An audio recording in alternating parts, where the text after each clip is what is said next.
After using both of these tools for a while, we are ready to answer for your question, which one is better for you. Watch till the end, so we'll share our own experience and you'll decide which one is better right now. If you're choosing between Monday.com and Notion for managing projects, I've been using both for about 6 months, and they are both excellent workspace tools, but they solve different problems.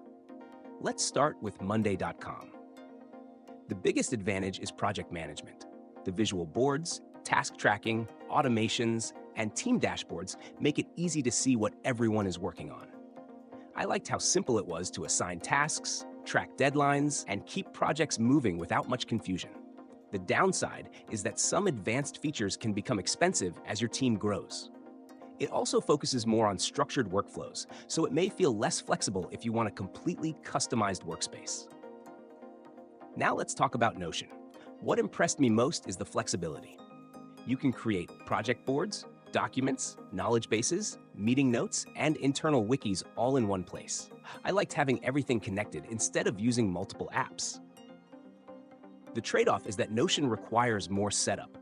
Unlike Monday.com, it doesn't always provide a ready-made workflow, so your team needs to spend time building the system that works best for you. One thing I'd pay attention to is how your team prefers to work. If you want a dedicated project management tool with clear tracking and automation, Monday.com is the better fit. But if you want a flexible workspace that combines projects, documents, and company information, Notion offers more freedom. After 6 months, my conclusion is simple.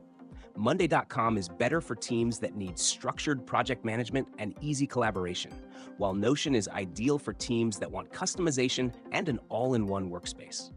The best choice depends on whether you need a project tracker or a flexible digital workspace.